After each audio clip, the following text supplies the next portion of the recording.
Bonjour Sophie. Bonjour Elisabeth. Alors, vous êtes de culture franco-américaine.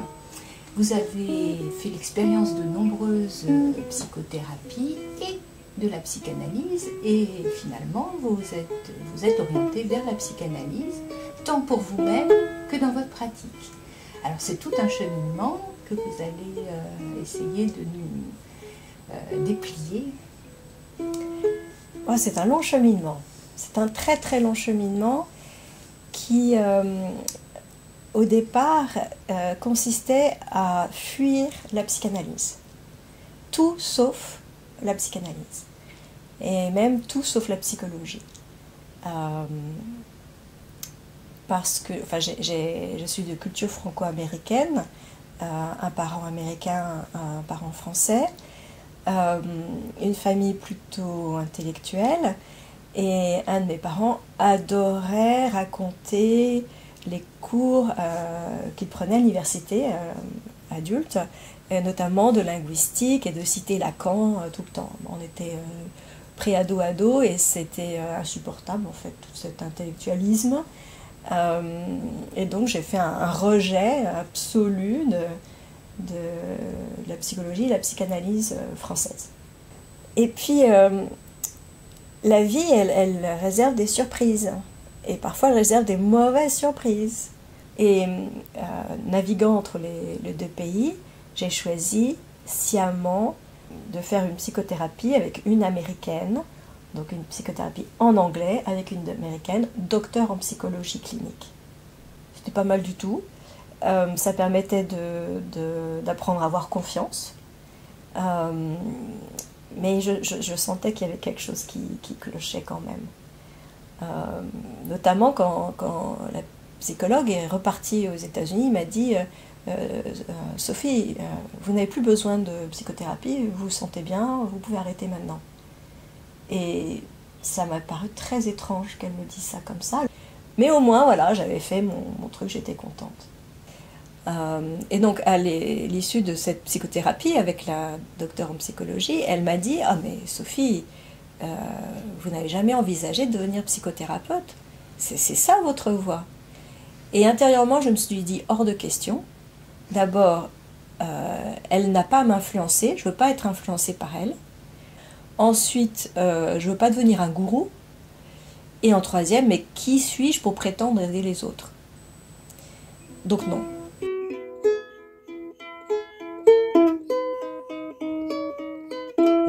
Puis j'ai travaillé comme banquière pendant 12 ans. Je savais que ça ne me convenait pas, mais je ne savais pas quoi faire d'autre. Puis la vie, elle nous rattrape. Et j'ai compris qu'elle avait raison, c'était ça ce que je voulais faire. Mais comment? Comment devenir psychothérapeute? Il s'avère que j'ai de la famille aux États-Unis, j'ai une cousine qui est psychothérapeute et je l'ai appelée en disant voilà, je suis très embêtée parce que je cherche à être psychothérapeute et en France je comprends rien. Il y a des freudiens, des jungiens, des lacaniens, et elle m'a dit pas de souci, viens aux États-Unis, fais un master en clinical social work, c'est-à-dire travail social clinique, qui est un master qui forme les gens à être psychothérapeutes. Il s'avère que par le plus grand des hasards, c'était une université qui enseignait les théories psychanalytiques. Donc c'était parfait. C'était très très bien. Les théories analytiques, que ce soit, alors il n'y avait pas tant Jung, mais il y avait Freud, Object Relations, il y avait Kohut, Self Psychology, c'était super intéressant. Et puis moi j'avais fait ma thérapie, j'avais déjà fait mon travail sur moi-même, j'étais parée, tout allait bien. Mais toujours pas la psychanalyse.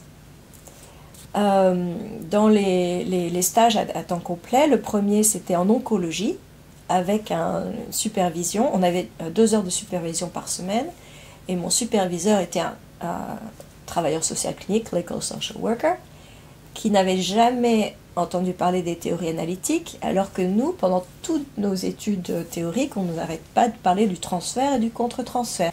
Et donc quand je lui présente mes comptes rendus d'entretien, il était un peu perplexe. Et moi, ça ne me satisfaisait pas non plus son retour. C'était très comportementaliste. Alors si elle est angoissée, bah, tu vas lui proposer de la relaxation. Enfin, il y avait quelque chose qui me manquait. Et donc j'ai demandé une supervision en plus, en dehors de l'hôpital, pour pouvoir parler des patients et pas que de quelque chose d'hyper complet. Et l'idée de l'inconscient était quand même présent, mais pas le mien. C'est l'inconscient des patients.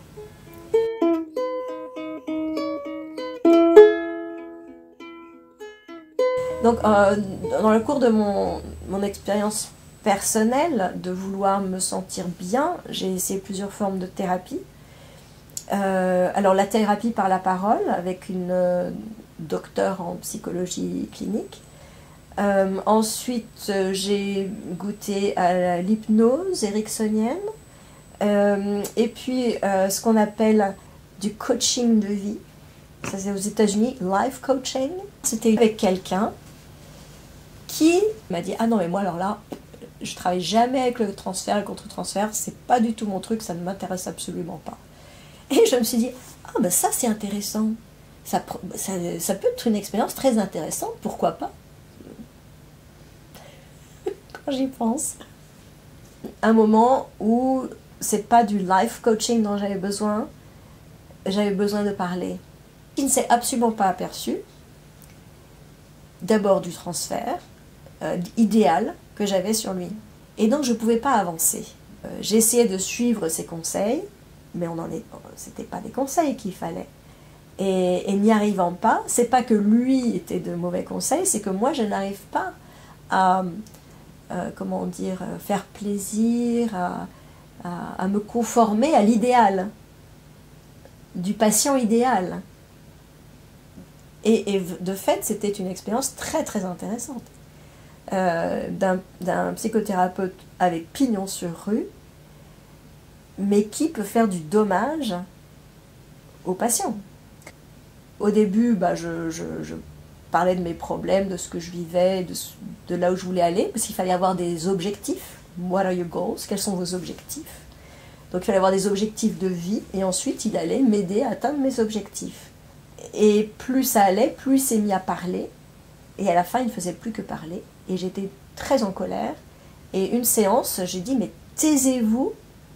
Enfin, je l'ai pas dit, j'ai même pas osé. J'ai pas osé le dire parce que j'avais un transfert tellement idéal et positif sur cet homme que je pouvais pas lui dire taisez-vous, mais c'était intérieurement, je l'ai crié, taisez-vous, c'est moi, je suis là, c'est moi qui veux parler. Et c'était incroyable parce que je me suis retrouvée dans la position de cette jeune femme qui a dit à Freud, mais taisez-vous, monsieur Freud, c'est à moi de parler. J'en revenais pas.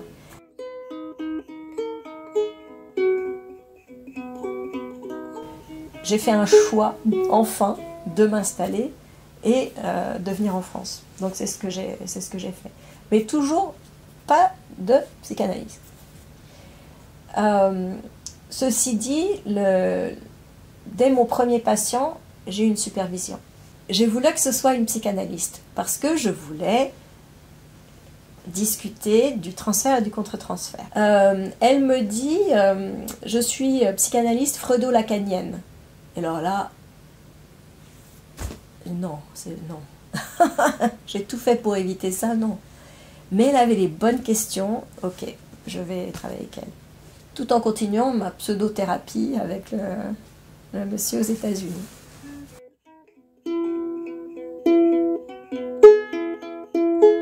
En France,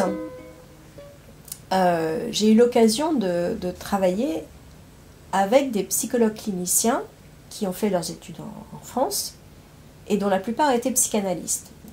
Et en fait, je ne comprenais pas leur langage. Ils me demandaient est-ce que ton patient est psychotique?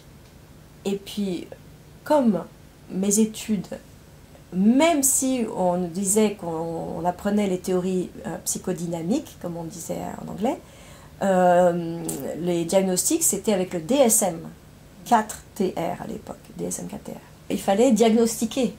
On a le DSM, et pour pouvoir être remboursé par les assurances, il fallait cocher toutes les cases et trouver des diagnostics. Et donc psychotique, je dis bah non, il n'y a pas d'hallucination, il n'y a pas un rapport, ils ne sont pas décalés par rapport à l'autorité, ben non, je ne comprends pas. Et tout le langage professionnel m'était étranger. Le langage professionnel en français m'était étranger. Et là, je me suis dit, il faut que je comprenne ce qu'ils disent. Et c'est à ce moment-là, alors qu'il n'y avait pas de... Le métier n'était pas réglementé en France. On pouvait être psychothérapeute, ça ne posait pas de souci, il n'y avait pas l'amendement Accoyer. Eh bien, j'ai décidé de reprendre des études en France de psychologie clinique.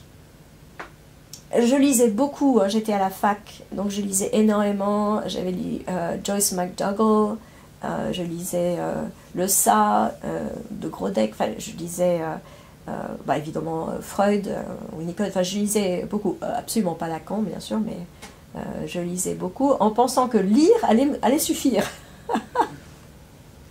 Si je lis, c'est bon.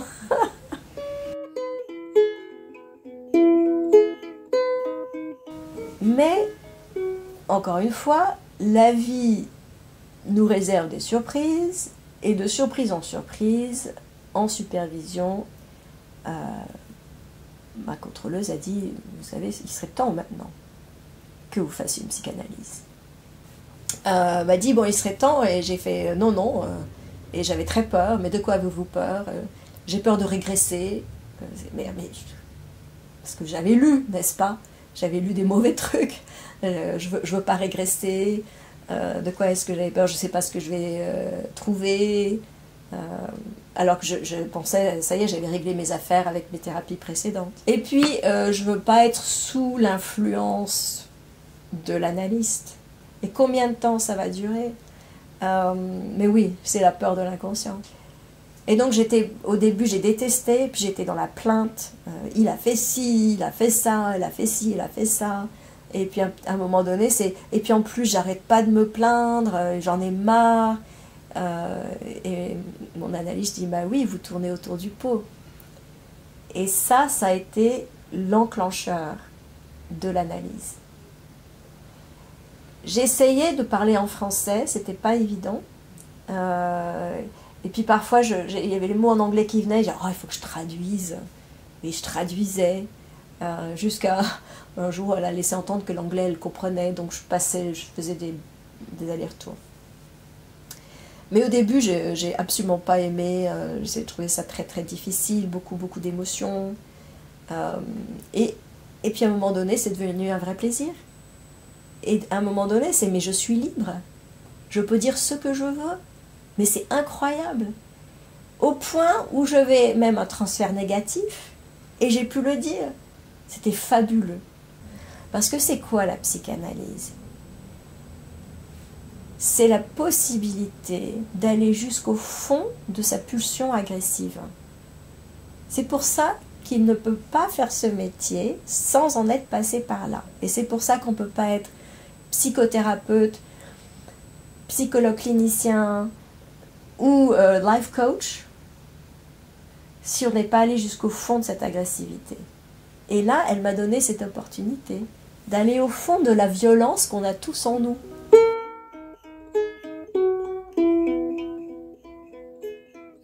Je connais des personnes aux États-Unis qui disent qu'ils sont psychanalystes. Et ils n'ont jamais fait de psychanalyse. Ou alors ils ont fait une psychanalyse didactique. D'ailleurs, c'est ce que j'avais demandé à mon analyste. Ok, je veux bien faire une analyse, mais si elle est didactique. Et elle a répondu, mais c'est quoi une analyse didactique? Bah, je sais pas. Mais ça paraissait plus rassurant qu'une vraie analyse. Et donc, voilà, aux États-Unis, beaucoup de mes collègues ont soit fait une analyse didactique à l'école, soit ont lu les livres. Et donc, ils n'ont jamais traversé un peu le pas beau, quoi, le mur de l'inconscient. Voilà. Et dans tout ce que ça peut être de pas chouette et de chouette, parce qu'il y a des choses qui sont très chouettes aussi. C'est pour ça que je parle de ma psychanalyse. Et ça a changé ma façon de travailler. Quand j'ai enfin compris que moi non plus je sais pas, que j'ai pas besoin de savoir, ça a changé mon accueil des personnes qui venaient me consulter. D'être beaucoup plus à l'aise à ne pas savoir. On a un savoir, mais on n'a pas le savoir de leur inconscient. Pourquoi je vous parle de ma psychanalyse, alors que c'est quelque chose qui est quand même très très privé finalement? D'abord pour rappeler aux personnes qui hésitent ou qui ne savent peut-être pas, c'est qu'un psychanalyste, c'est quelqu'un qui est passé par le divan. Et donc c'est quelqu'un aussi qui peut-être a eu des difficultés dans la vie ou des questionnements. Donc mon analyste aussi est passé par le divan. Donc mon analyste aussi a dû avoir des trucs à dire.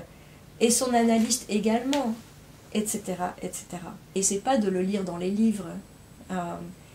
C'est vraiment, on est passé par là. Et on a vu l'effet de la parole qui est absolument incroyable. C'est le sentiment de liberté qui était un nouveau sentiment.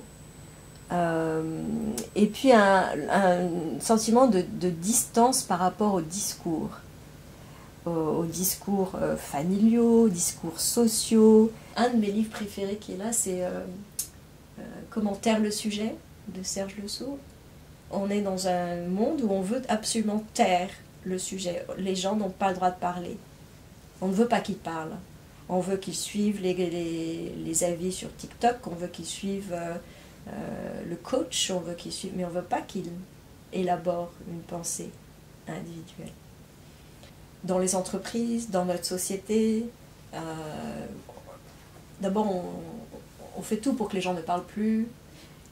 On est scotché sur son smartphone, on ne se voit plus, on ne se regarde plus, on s'envoie des textes, mais c'est pas parler non plus. Et c'est par la parole aussi qu'on peut se libérer des discours. La découverte des 4 discours de Lacan, mais c'était extraordinaire. Extraordinaire.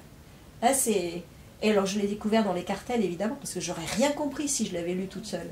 Mais c'est non seulement en cartel, lire Lacan, réaliser, mais je l'ai vécu ça.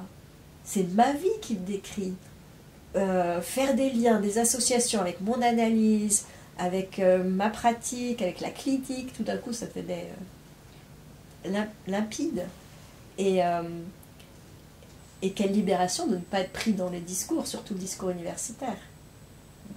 Surtout celui-là. Et on en connaît, hein, qui aiment les discours universitaires et qui ont lu tout Freud, donc ils n'ont pas besoin de faire de psychanalyse. Je me suis rendu compte, assise dans mon fauteuil, que c'est beaucoup plus facile de parler aux patients que de se taire.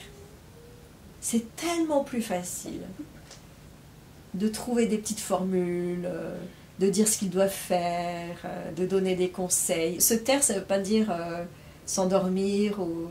Non, ça veut dire écouter et encourager l'autre à dire quelque chose. Et laisser la place à l'autre, c'est l'autre qui importe. C'est la parole de l'autre qui importe. Et justement, l'expérience que j'ai eue avec ces différentes thérapies, c'est à un moment donné, on ne m'avait pas laissé la place, puisqu'on parlait à ma place.